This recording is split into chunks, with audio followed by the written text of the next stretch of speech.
सुस्वागतम। एक बार पुनः आप सभी का बहुत ही स्वागत बंधन है हमारे नए संस्कृत की सीरीज़, क्लास 10th की बहुत ही पावरफुल सीरीज़ सूची पर्यावरणम। संस्कृत का जो कि पहला पाठ रहने वाला है, उसको हम बहुत ही क्लैरिटी के साथ समझेंगे और जानेंगे कि इस चैप्टर में क्या है और क्या इस चैप्टर का सार है। चलिए शुरू करते हैं बिना किसी समय को व्यर्थ किए। प्रथमा पाठा शुचि पर्यावरणम, अर्थात शुचि मतलब स्वच्छ, साफ, सुंदर, और पर्यावरणम मतलब वह सभी जो हमारे वातावरण में है। तो स्वच्छ या फिर हम कहें स्वस्थ, या फिर हम कहें स्वस्थ, स्वच्छ या फिर स्वस्थ पर्यावरण ही क्या है? शुचि पर्यावरण है। अयम पाठा आधुनिक संस्कृत कवे, कौन से कवि?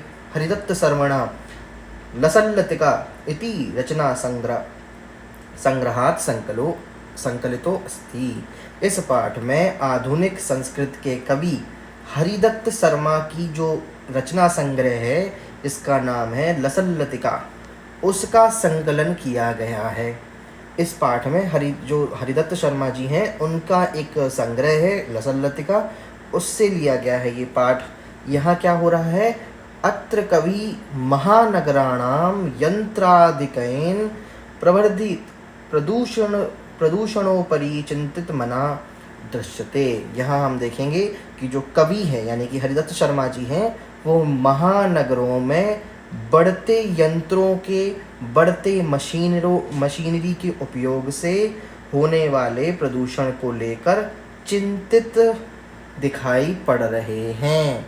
सह कथ्यति यद इदं लौहचक्रम शरीरस्य मनश्च शोषकम अस्ति। वह कहते हैं कि यह जो लौह चक्र है, कौन सा लौह चक्र? जो गाड़ियों के बड़े बड़े लोहों के पहिए हैं, ये जो बड़ी बड़ी मशीनें हैं, जो कारखाने हैं, वह लौह चक्र जो है वो मनुष्य के शरीर, मन का शोषक है। अस्मादेव वायुमंडलम मलिनम भवति, और इसी से हमारा जो वायुमंडल अर्थात एटमॉस्फेयर है वो मलिन हो रहा है या दूषित हो रहा है। कवि महानगरीय जीवनात् सुदूरम नदी निर्झरम वृक्ष समूहम लता कुंजम पक्षी कुलकरव कुंजितम वन प्रदेशम प्रति गमनाय अभिलषति। तो कवि क्या कहना चाहते हैं? कवि बता रहे हैं कि वह चाहते हैं कि महानगर के जीवन से बहुत दूर, जहाँ नदी और झरने हों, वृक्षों के समूह हों, लताओं के कुंज हों, और पक्षी कुलरव कर रहे हों या कलरव कर रहे हों, पक्षियों का चहचहाना हो, ऐसे वन प्रदेश के प्रति जाने की इच्छा रखते हैं कभी। कौन से महानगर को छोड़कर? जिस महानगर में लौह चक्र का प्रभाव है या जो प्रदूषित है। तो शुचि पर्यावरणम की महानगर में यहाँ बात की गई है कवि के द्वारा। बहुत ही सुंदर व्याख्या है, और ये सिर्फ चैप्टर वाइज नहीं अपितु जीवन में भी इसको लेने की आवश्यकता है। हम सीख सकते हैं कि हमारे आसपास होने वाले प्रदूषण से ना जाने कितनी विकट समस्याएं हमारे मानव शरीर के लिए उत्पन्न हो रही हैं, जो कि आगे जाकर विनाशकारी हो सकती हैं। तो पहले श्लोक में कवि बताते हैं, दुर्वह मत्र जीवितम जातम प्रकृति रेव शरणम। जीवन कैसा हो गया है? दुर्लभ हो गया है, बहुत कठिन हो गया है। तो अब कौन? एकमात्र प्रकृति ही हमारा शरणागत हो सकती है। हम वहीं जाकर शरण ले सकते हैं, वही हमारी रक्षा कर सकती है। इसलिए हमें क्या करना चाहिए? पर्यावरण को बचाना चाहिए। शुचि पर्यावरणम महानगर मध्ये चलद निशम कालायश्चक्रम मनः शोषयतः तनुपेशयता भ्रमति सदा वक्रम।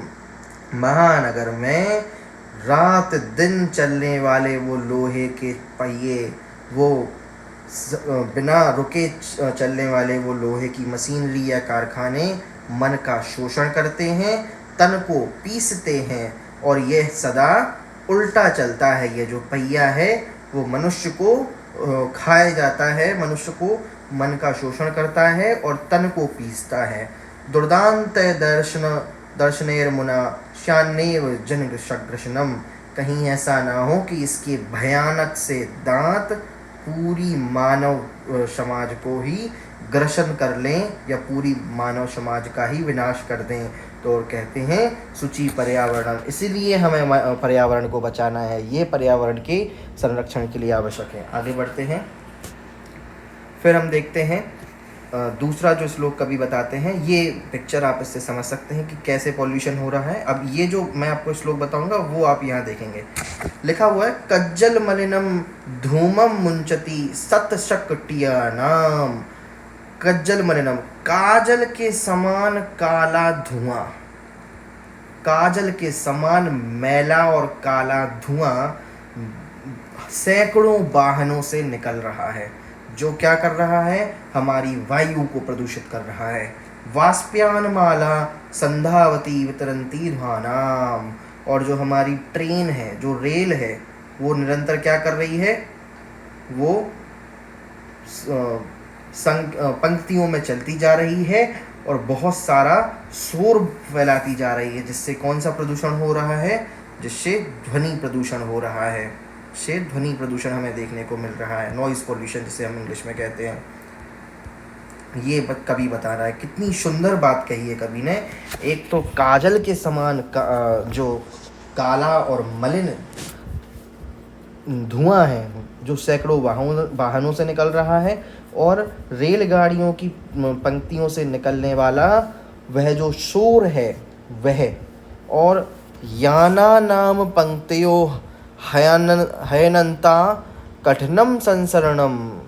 कवि यहाँ बताने चाह रहे हैं कि जो वाहन हैं उनकी पंक्तियाँ, इतने वाहन हो चुके हैं कि उनकी संख्या नहीं गिनी जा सकती, अनंत वाहन हो चुके हैं।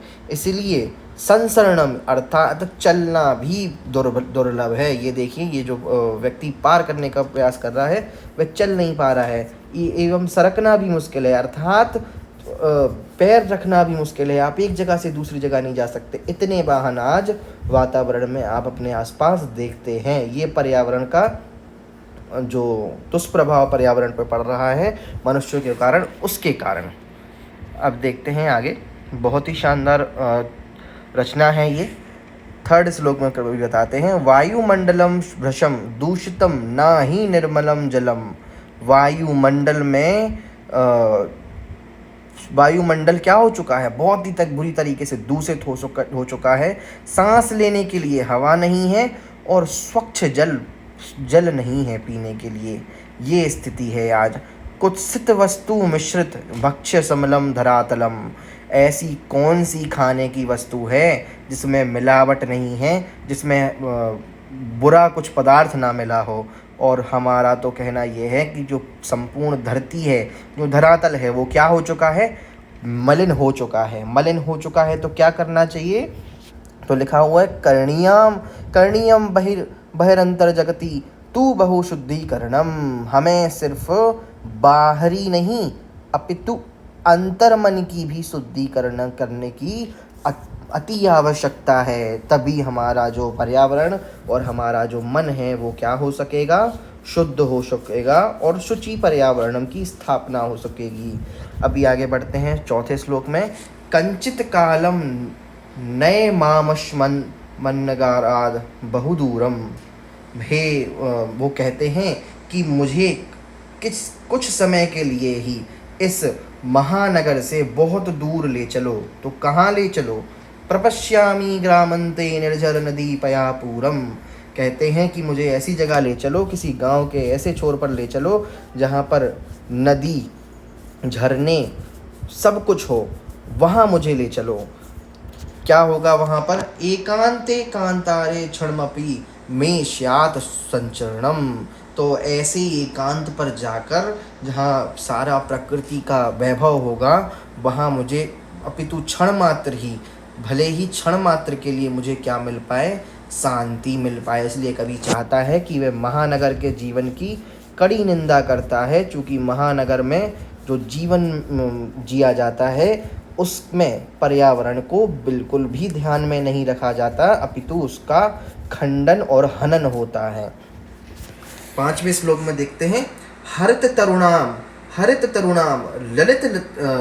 लतानाम माला रमणीया, वो बताते हैं कि जब मैं वहाँ जाऊँगा तो क्या होगा वैसी जगह, हरे वृक्ष, हरे पेड़ पौधे और ललित लताएं, माला रमणीया, बहुत ही रमणीय या फिर मनमोहक लगेंगी।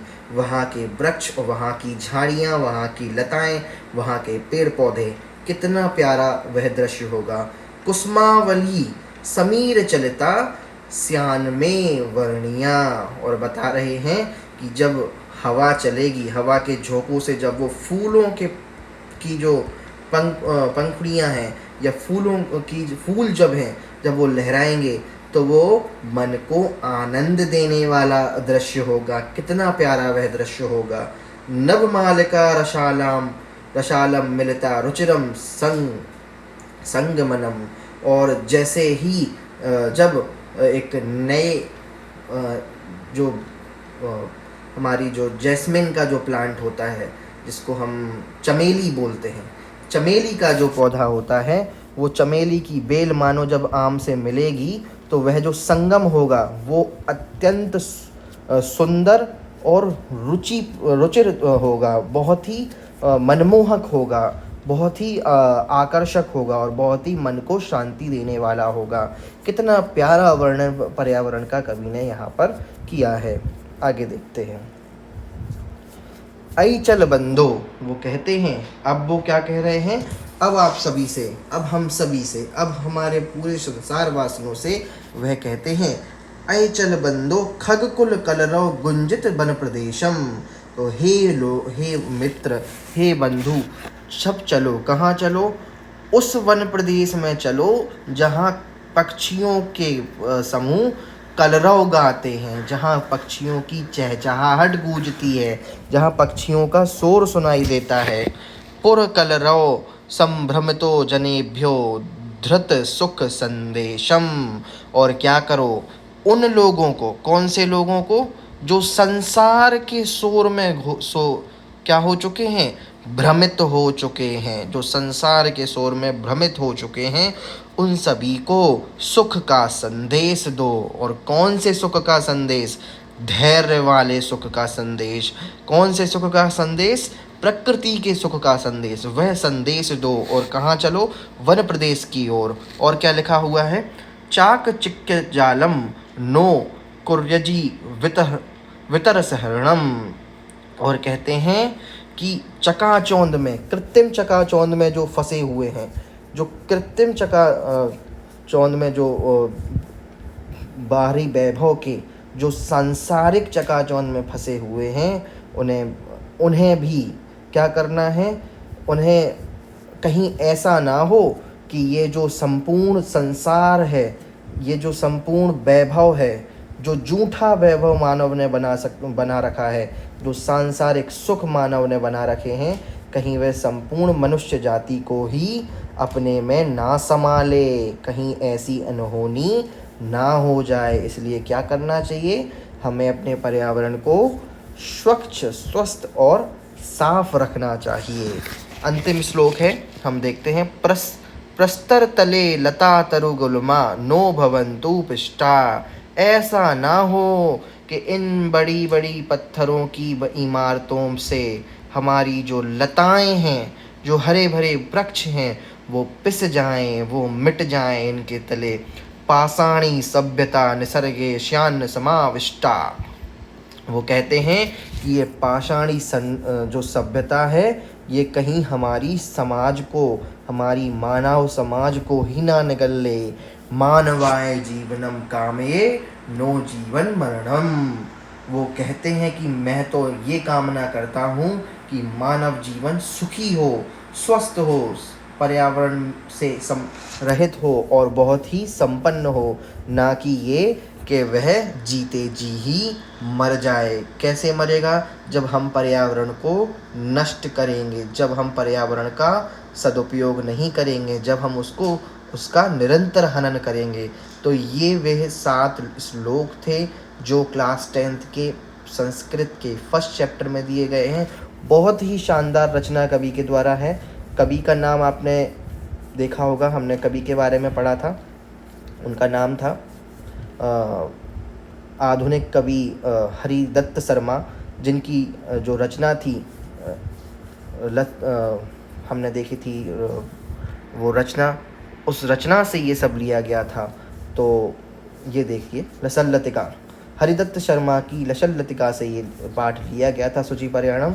बहुत ही सुंदर पाठ था। होप कि आप सभी को समझ में आया होगा। हम कंटिन्यू करेंगे ऐसे ही सीरीज़ को, ताकि संस्कृत का जो भी पोर्शन है वो आपसे अनटच ना रहे और आप पूरे चैप्टर के सार को कुछ ही चंद मिनटों में अपने अंदर गहन कर लें और उसके सार को जीवन में भी उतारें। यह सिर्फ कविताओं की या पाठों की बात नहीं है, यह वाकई में मानव जीवन में आने वाले संकटों की और पर्यावरण के साथ हो रहे दुर्व्यवहार की को सचेत करने के लिए कवि ने यह पाठ लिखा है। होप कि आप सभी को समझ में आया होगा। Keep watching for more and support us.